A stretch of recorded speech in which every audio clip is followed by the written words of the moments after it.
Hello friend, myself Skandar Kumar. I am taking electrical machine design for the electrical engineering student of final year. As per the previous lectures, we are already discussing the various things related with the electrical machine design. Now, in the previous lectures, we are discussing about the transformers. Now, we will discuss about the window space factor, which is an important parameter over the transformers. Why we have to just make the designing of a transformer. A window space factor is defined as the ratio of open area in the window to the area of the window. For a given window area, as the voltage rating of the transformer increases, quantity of insulation in the window increases, area of copper automatically reduces. Thus, the window space factor reduces as the voltage increases. So, it will indicate that the window space factor is inversely proportional to the voltage. It depends upon the relative amounts of insulation and copper provided, which in turn depends upon the voltage rating and output of the transformer. The following empirical formula may be used for estimating the value of window space factor. That will be the kW equal to 10 upon 30 plus kV. kV is the voltage rating of the transformer, where kV is the voltage of HV winding in kilowatt. The above formula is for transformers of rating between 50 to 200 kV. Space vector is larger for large outputs and smaller outputs. For a transformer about 1000 kVA rating, kW equal to 12 upon 30 plus kV, and for transformers of about 20 kVA rating, kW equal to 8 upon 30 plus kV. The values of space vector for intermediate rating can be interpolated. Means kW equal to area of copper in the window ACU upon area of window AW is less than 1. For a given window area, as the voltage rating of the transformer increases, quantity of insulation in the window increases. Area of copper automatically reduces. Thus, the window space factor reduces as the voltage increases. A value for kW can be calculated by this formula.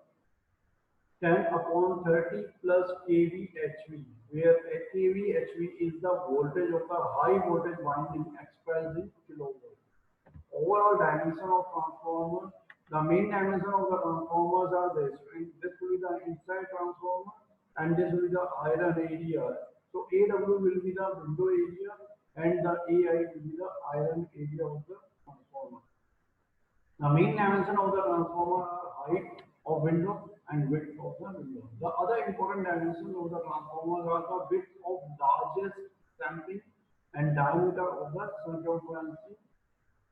circumferencing circle. As the iron area of the lab AI and the window area AW equal to height of the window into width of the window increase is with the size of the transformer also increases. The size of the transformer increases as the output of the transformer will be increases.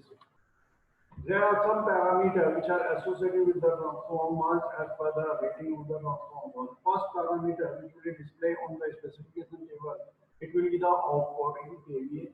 Voltage, it will be V1 or V2 with or without tap changes and the tapping. Third will be the frequency in hertz. Next will be the number of phases, single phase or three phase. Next is the rating, continuous or short time. Next will be the cooling, natural or forced cooling. Next will be the type, core or cell type, power or distribution type. Type of winding connection in case of three-phase transformer, it will be a star-star type, star delta type, delta delta type, delta star type, with or without grounding neutral. Next parameter will be the efficiency of the transformer, per unit impedance, location where we have to introduce it, intro type, pole type, or platform mounting, etc. type. Then the temperature rise, that will be the range of the transformer rating. Next will be the volt per turn question. Rating of the transformer per phase kVA.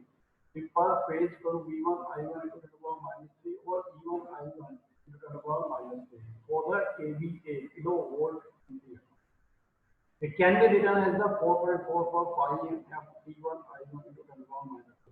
The term phi m is called the magnetic loading and I1 T1 is called the electric loading.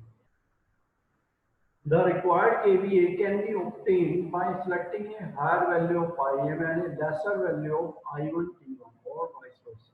As the magnetic loading increases, flux density and hence the core loss increases and the efficiency of operation decreases. Similarly, as the electric loading increases, number of turns, resistance and hence the copper losses will be increases.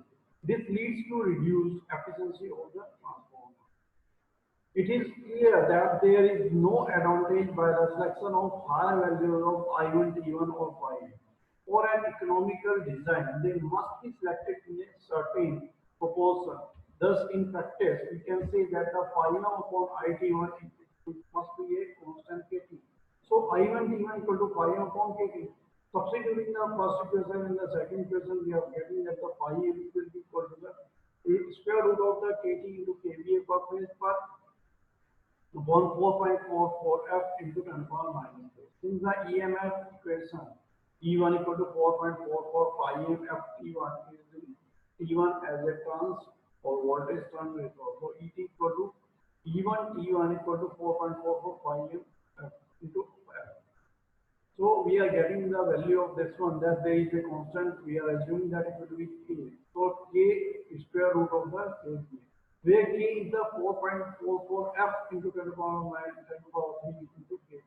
Is another constant and kVA is the rated output of the transformer.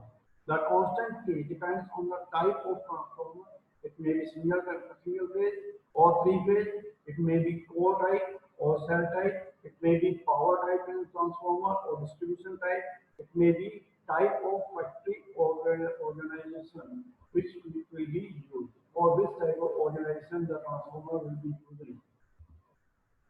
The empirical values of the K, it will be lying from the 1 to 1.2 for single phase cell type, 1.3 for three phase cell type power transformer, 0.75 to 0.85 for single phase core type, zero point 0.6 to 0.7 for three phase core type power transformer, 0.45 for three phase core type distribution transformer.